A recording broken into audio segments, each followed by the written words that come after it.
हाय दोस्तों, स्वागत है आप सभी का।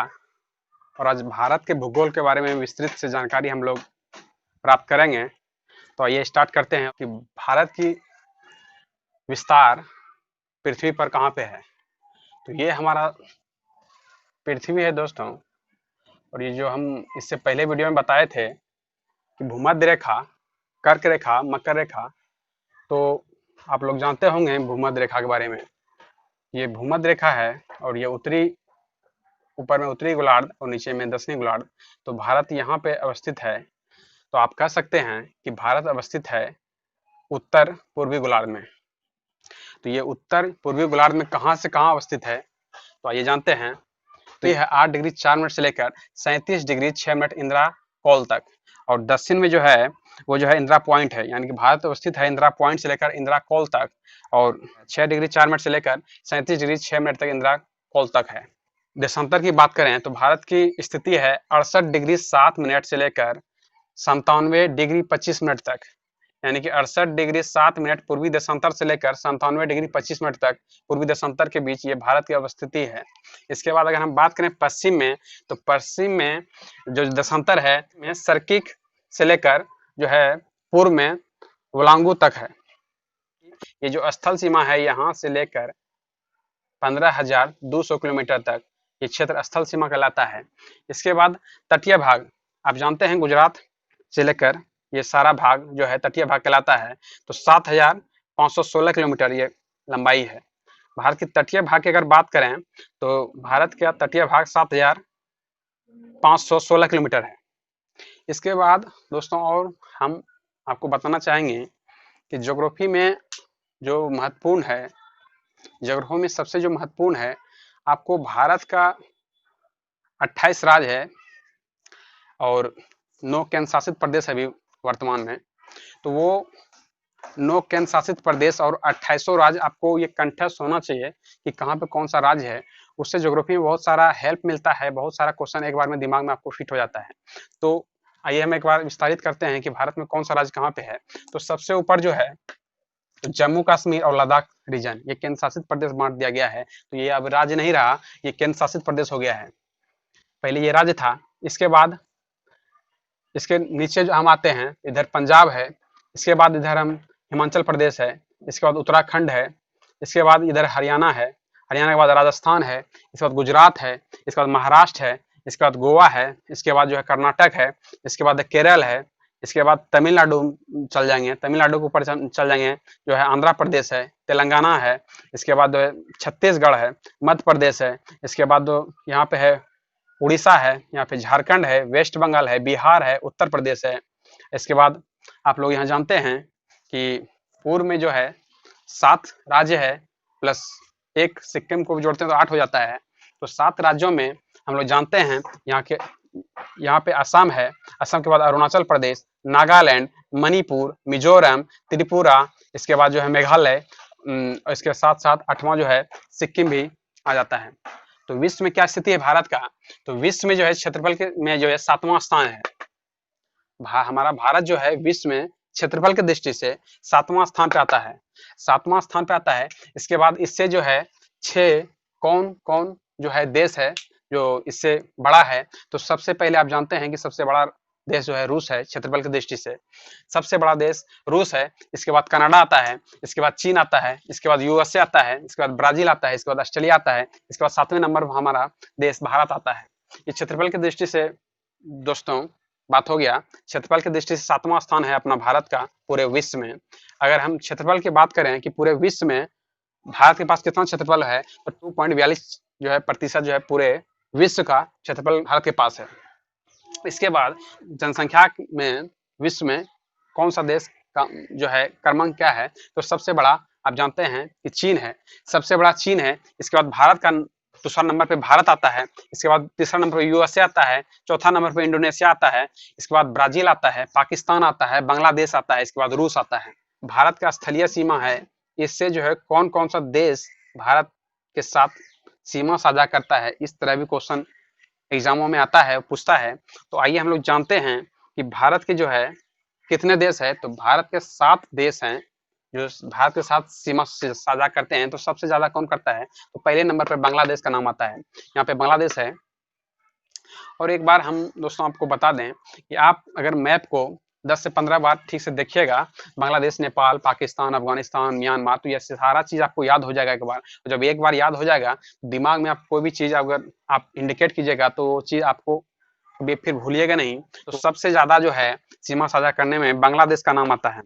बांग्लादेश जो है 4096 किलोमीटर का जो है यहाँ पे बांग्लादेश है।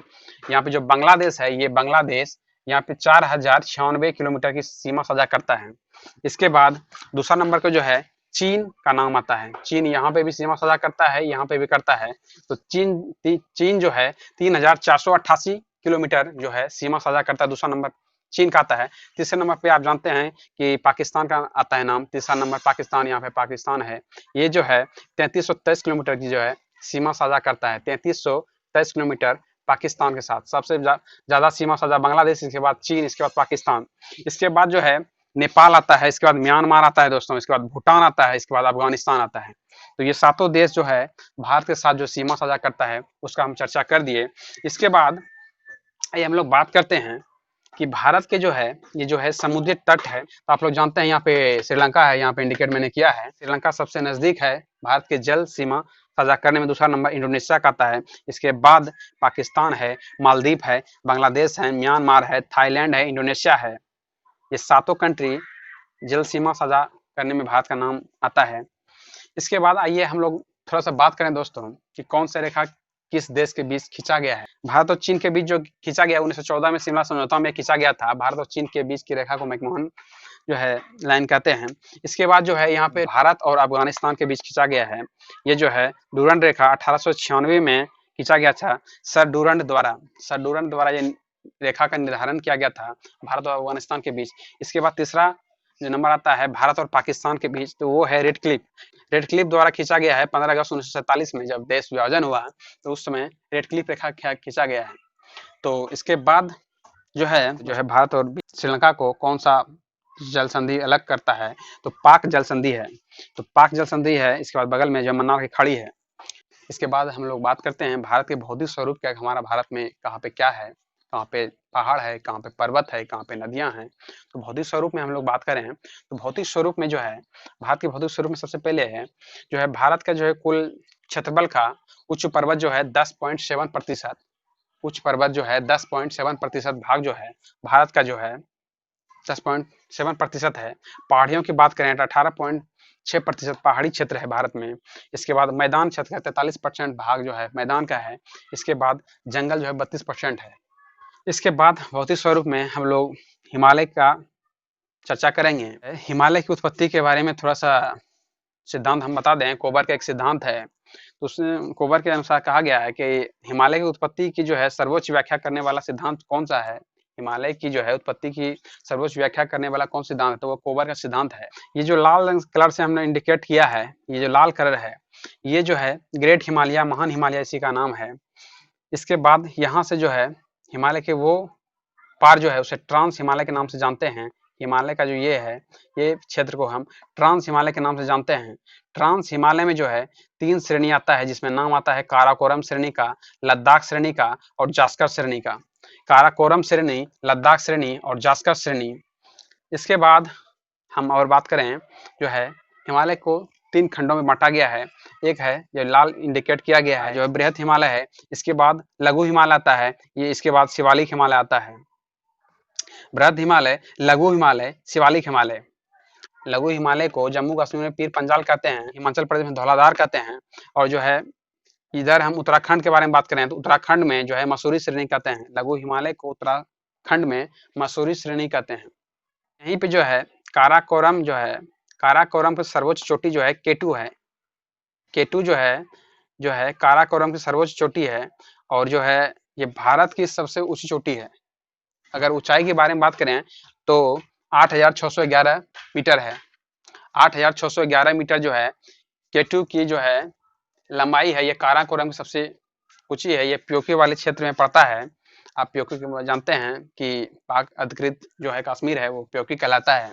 कुछ चट्टान के बारे में बात करें, आर्कियन करण की चट्टान जो है पृथ्वी की सबसे पुरानी चट्टान है। के बाद दूसरा नंबर आता है सबसे धारवाड़ का चट्टान। ये जो आप देख रहे हैं कर्नाटक में जिला है धारवाड़ जिला, सारी धातुएं धारवाड़ की चट्टान में पाई जाती है। इसमें जो है सोना लोहा सारी धातुएं धारवाड़ की चट्टान में पाई जाती है। ये कर्नाटक में है। इसके बाद जो है कोरप्पाकरण की चट्टान आता है। ये कोरप्पाकरण आंध्र प्रदेश में पाया जाता है। विंध्यन चट्टान, यहाँ जो है बलुआ पत्थर, संगमरमर और सीमेंट, बलुआ पत्थर जो है, संगमरमर है, जो सीमेंट जो है, सारी चीज जो है विंध्यन क्रम की चट्टानों में पाया जाता है।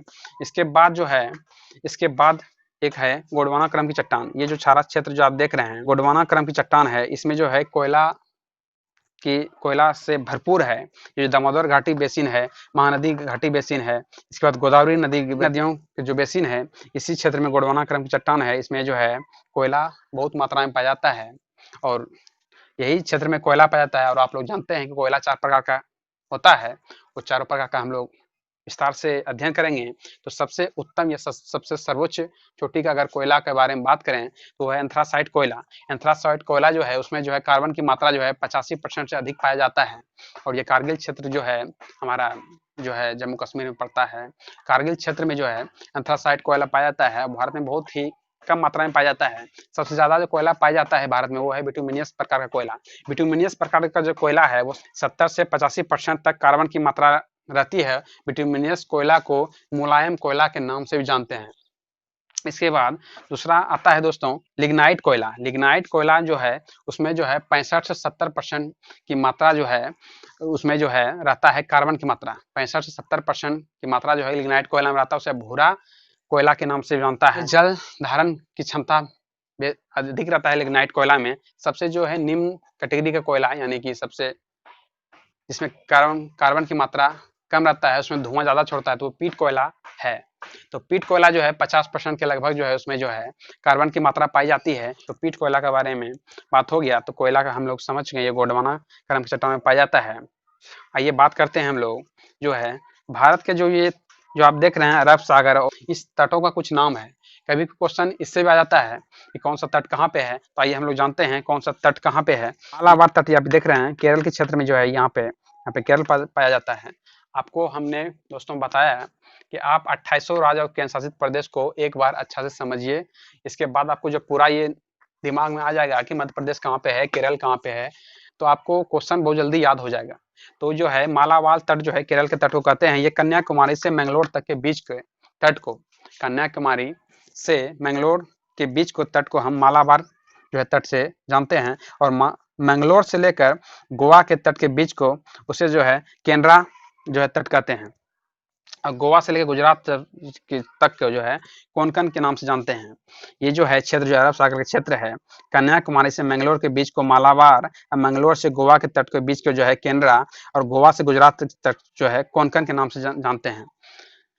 इसके बाद हम पूर्वी घाट पे आए। एक बात दोस्तों, और इधर के क्षेत्र को हम पूर्वी घाट कहते हैं और जो है इधर के क्षेत्र को पश्चिमी घाट कहते हैं। ये जो है हमारा पश्चिमी भाग है और ये पूर्वी भाग है। ये जो है पूर्वी भाग और ये पश्चिमी भाग, और ये पश्चिमी भाग को हम जो है सह्याद्री भी नाम से जानते हैं। सह्याद्री जो है पश्चिमी घाट का दूसरा नाम सह्याद्री भी है और पूर्वी घाट है। तो ये पश्चिमी घाट के तटों को हमने विस्तार से जान लिया। पूर्वी घाट के तटों का ये जानते हैं। तो कन्याकुमारी से जो है कृष्णा नदी की डेल्टा स्थान जो है कन्याकुमारी से लेकर कृष्णा नदी के डेल्टा स्थान जो है इसे हम कोरोमंडल तट के नाम से जानते हैं। तमिलनाडु का जो है तटीय क्षेत्र है उसे कोरोमंडल तट के नाम से भी हम लोग जानते हैं। इसके बाद कन्याकुमारी से कृष्णा के डेल्टा जो है क्षेत्र है उसे कोरोमंडल, और कृष्णा नदी जो डेल्टा क्षेत्र है गोदावरी के डेल्टा क्षेत्र से इसके बीच के जो है गोलकुंडा के तट से हम लोग जानते हैं। और गोदावरी जो है डेल्टा के ऊपर जो है उत्तरी सरकार के नाम से जानते हैं। इसके बाद जो है दीघा घाट ऊपर में है। तो ये हो गया पूर्वी घाट, ये हो गया पश्चिमी घाट। इसके बाद और हम कुछ बात करें तो यहाँ पर हमारा अंडमान निकोबार द्वीप समूह है। अंडमान निकोबार द्वीप समूह को हम लोग 2 खंडों में बांटते हैं, उत्तरी अंडमान और दक्षिणी अंडमान। उत्तरी अंडमान और दक्षिणी अंडमान। तो उत्तरी अंडमान में जो है वो 4 द्वीप हैं। तो सबसे पहले है उत्तरी अंडमान, इसके बाद है मध्य अंडमान, इसके बाद है दक्षिणी अंडमान, इसके बाद लिटिल अंडमान। ये जो है अंडमान के उत्तरी अंडमान के 4 हैं। इसके बाद दक्षिणी अंडमान में जो है 3 हैं। उसमें है जो है कार निकोबार, लघु निकोबार और ग्रेट निकोबार। ये जो लिटिल अंडमान और कार निकोबार के जो बीच जो है एक अक्षांश रेखा कह सकते हैं, तो जो 10 डिग्री चैनल है, 10 डिग्री चैनल जो है लिटिल अंडमान और कार निकोबार, लिटिल अंडमान और कार निकोबार को 10 डिग्री चैनल जो अलग करती है। यहीं पे अगर हम आप बात करें ग्रेट निकोबार के, तो यहीं पे क्षेत्र है इंदिरा पॉइंट। इससे पहले जो हमने बताया भारत का अक्षांश विस्तार, तो आपने जाना कि उत्तरी अक्षांश जो है 8 डिग्री 4 मिनट से है, लेकिन हम अगर पूरे भारत को यानी कि अंडमान निकोबार हमारा द्वीप समूह है, तो वहां पे अगर हम बात करें कि जो है दक्षिणी बिंदु, तो यहाँ पे इंदिरा पॉइंट जो है ग्रेट निकोबार पे ही जो है ग्रेट निकोबारी जो है अंडमान निकोबार का सबसे दक्षिणम, अंडमान निकोबार की सबसे दक्षिण बिंदु जो है ग्रेट निकोबार है, और वहीं पे जो है इंदिरा पॉइंट अवस्थित है, जो कि है 6 डिग्री 4 मिनट। तो ये हम लोग ने जान लिया। और वहीं पे हम बात करें, यहाँ पे लक्षद्वीप है, अरब सागर में लक्षद्वीप है, और लक्षद्वीप जो है परवाल द्वीपों से जो है, परवाल द्वीपों का द्वीप है। ये भी क्वेश्चन एग्जाम में आया हुआ है दोस्तों कि परवाल द्वीपों का द्वीप जो है लक्षद्वीप है। उसे जो है लक्षद्वीप को एंड्रॉयड द्वीप के नाम से भी जानते हैं लक्षद्वीप की जो है। और यहाँ पे है मिनी क्वाय, लक्षद्वीप और मिनी क्वाय के जो है 9 डिग्री चैनल जो है अलग करती है।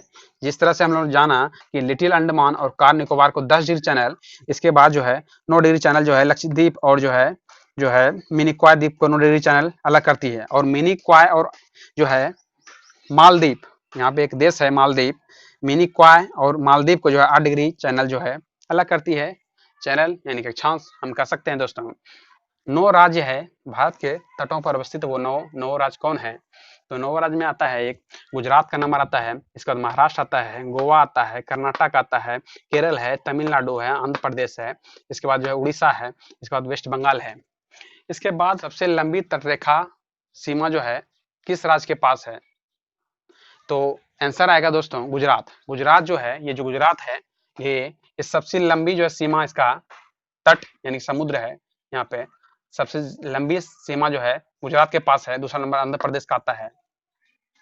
और गुजरात और आंध्र प्रदेश में कंफ्यूजन होता है एग्जाम में, गुजरात होगा कि जो है आंध्र प्रदेश होगा। तो आप याद निश्चित तौर से कर लें कि सबसे ज्यादा तटरेखा गुजरात के पास है, इसके बाद दूसरा नंबर आता है आंध्र प्रदेश का, और सबसे जो है कम जो है तटरेखा गोवा है। क्योंकि गोवा छोटा है, इसलिए गोवा जो है सबसे छोटा तटरेखा वाला राज्य है।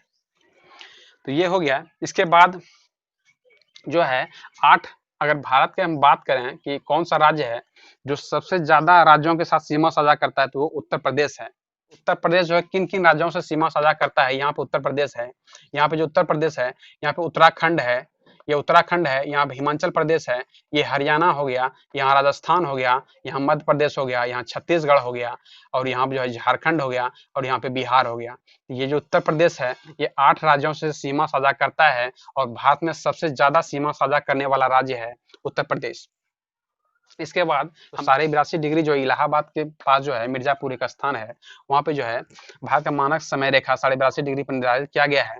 और इसके बाद जो है ये मानक समय रेखा जो भारत में किन किन राज्यों से गुजरती है, तो आप सबसे पहले उत्तर प्रदेश, क्या कि चूंकि इलाहाबाद उत्तर प्रदेश में ही है और वहीं पे जो है सीमा निर्धारित किया गया है, भारत का सेंट्रल पॉइंट है, इसीलिए सीमा निर्धारित के लिए जाना जाता है। तो उत्तर प्रदेश हो गया, मध्य प्रदेश हो गया, छत्तीसगढ़ हो गया, उड़ीसा हो गया, आंध्र प्रदेश हो गया, ये 5 राज्य जो है भारत का जो है मानक समय सीमा पर जो है पाया जाता है, निर्धारित है।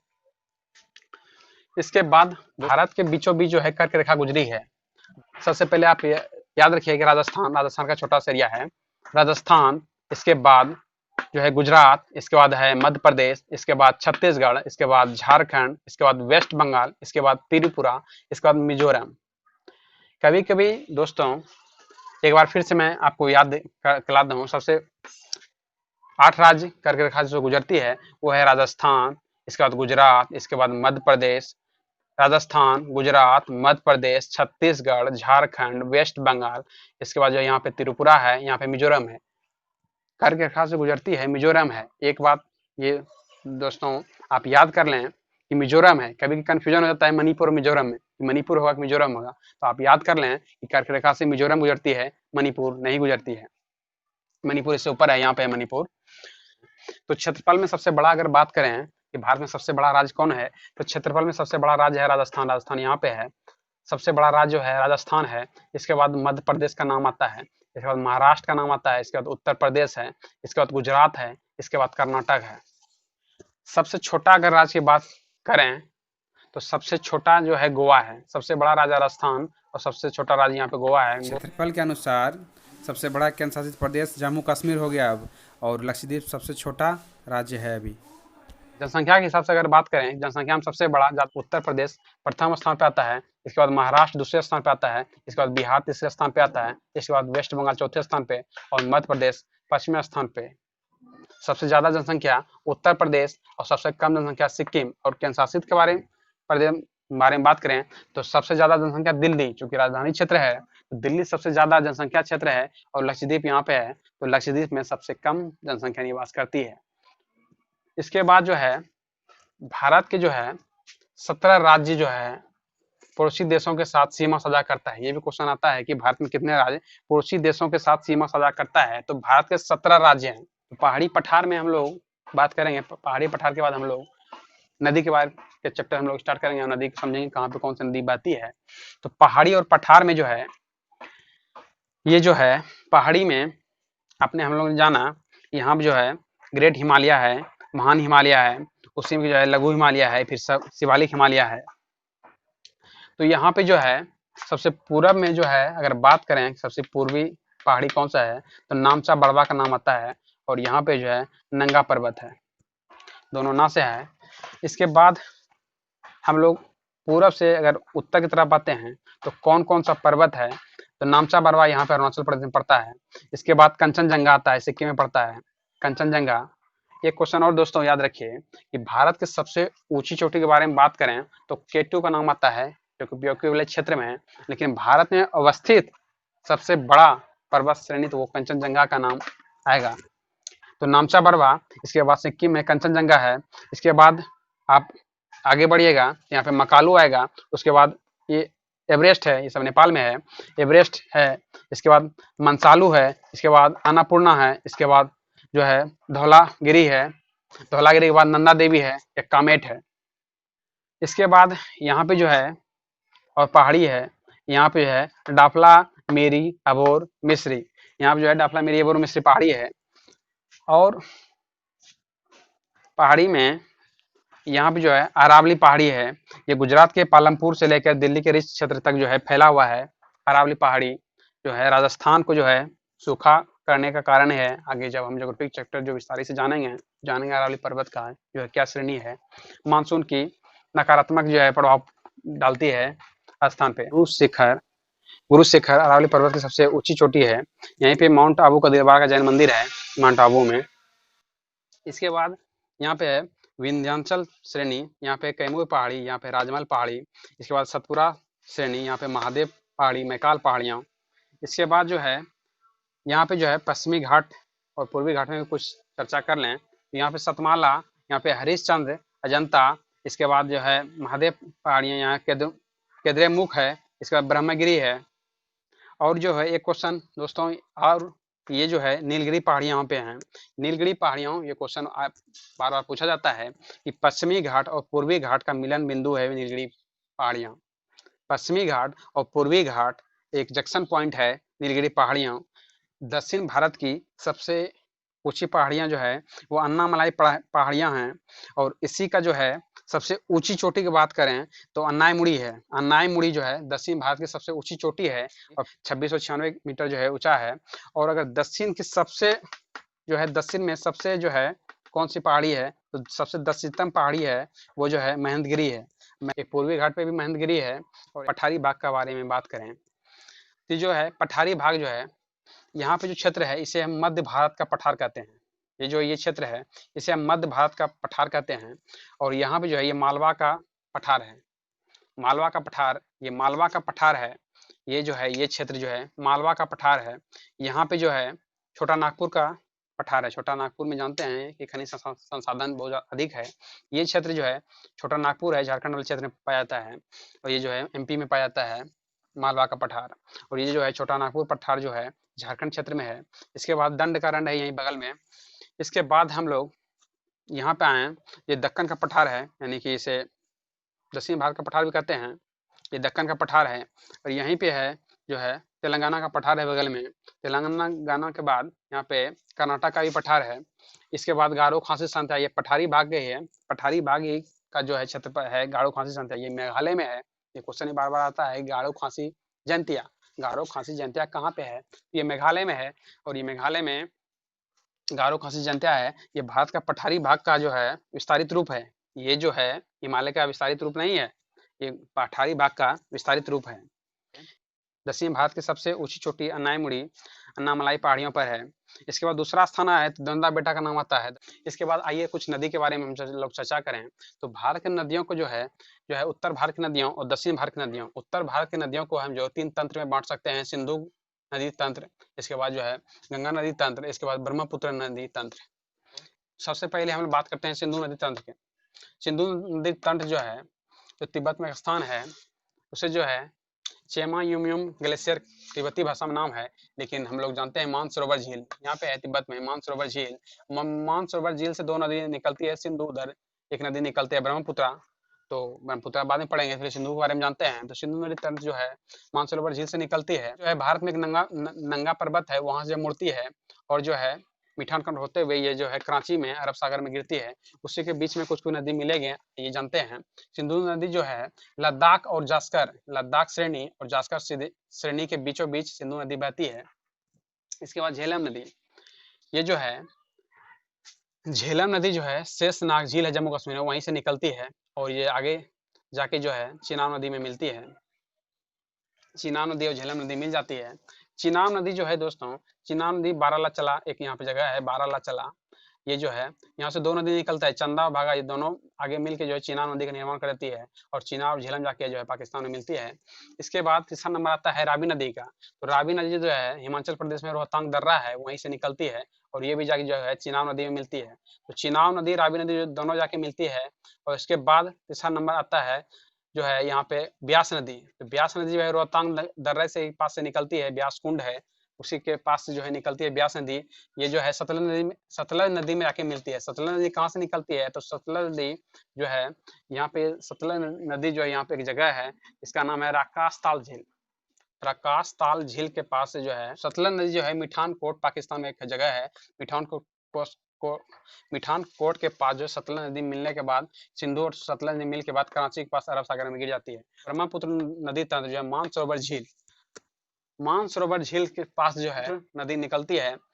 ब्रह्मपुत्र नदी जो है तिब्बती भाषा में नाम रहता है सांगपो नदी।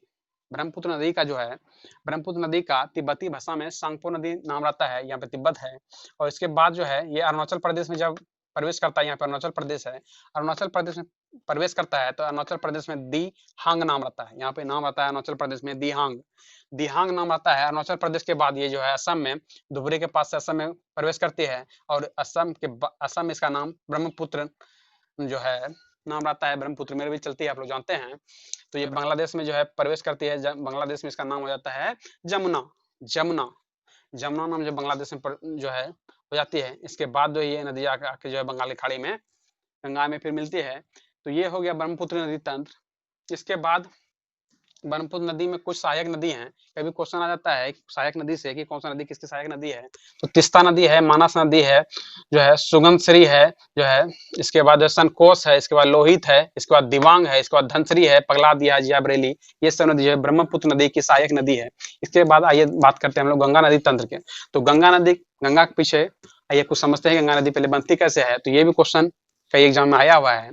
तो गंगा नदी 2 यहाँ पे ग्लेशियर है, यमुनोत्री ग्लेशियर से जो है भागीरथी निकलती है। यमुनोत्री जो यहाँ पे जो है यमुनोत्री ग्लेशियर से भागीरथी और सतोपत ग्लेशियर से अलकनंदा। इसी में जो है अलकनंदा में जो है एक नदी आके मिलती है विष्णु गंगा।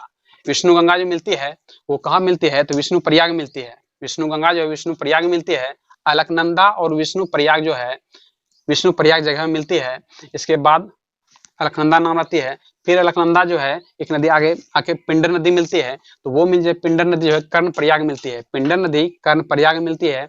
और फिर अलकनंदा जो आगे बढ़ती है तो एक और नदी आके मिलती है, उसका नाम है मंदाकिनी। मंदाकिनी मिलती है, वो रुद्र प्रयाग मिलती है। अलकनंदा से मंदाकिनी रुद्र प्रयाग मिलती है, फिर आगे बढ़ती है। इसके बाद उधर से भागीरथी आती है जो कि यमुनोत्री ग्लेशियर से निकला। देवप्रयाग में जो है भागीरथी और अलकनंदा जब मिलती है तो गंगा नाम कहलाती है। तो गंगा नाम जो है, गंगा जो है ऋषिकेश झुलास होते हुए हरिद्वार में जो है मैदानी भाग में उतरता है। इसके बाद उत्तर प्रदेश, बिहार, वेस्ट बंगाल होते हुए जो है ये बंगाल की खाड़ी में गिरती है।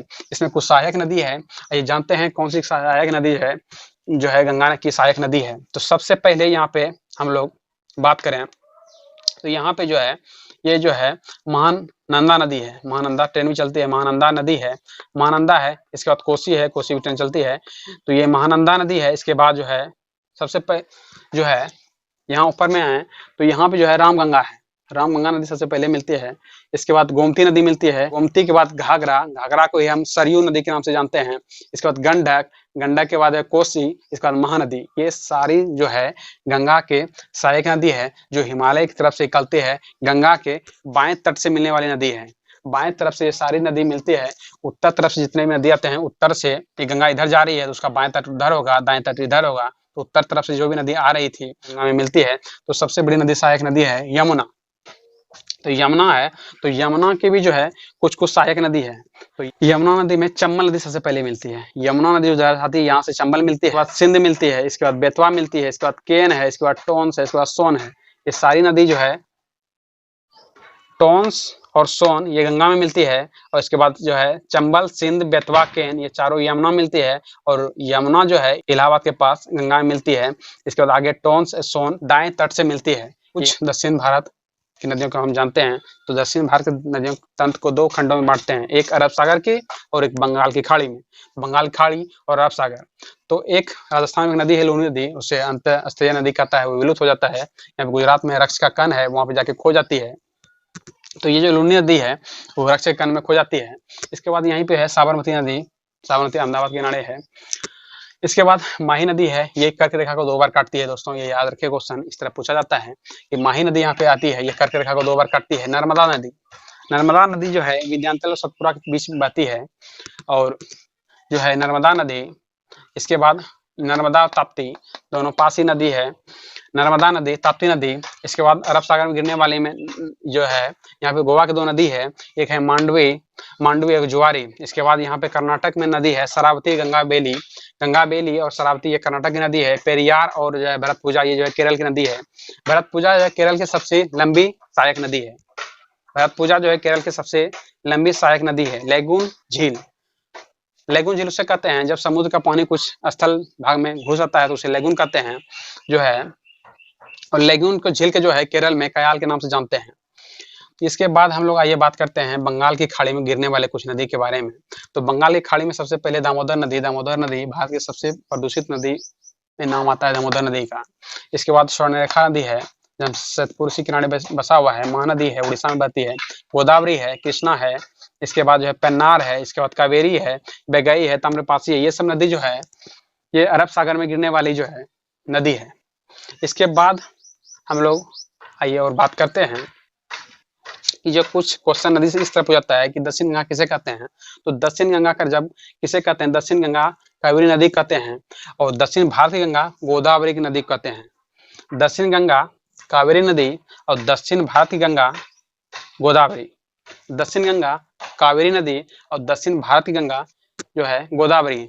और दक्षिण भारत की सबसे लंबी नदी भी गोदावरी है, इसे अर्धगंगा के नाम से जानता है।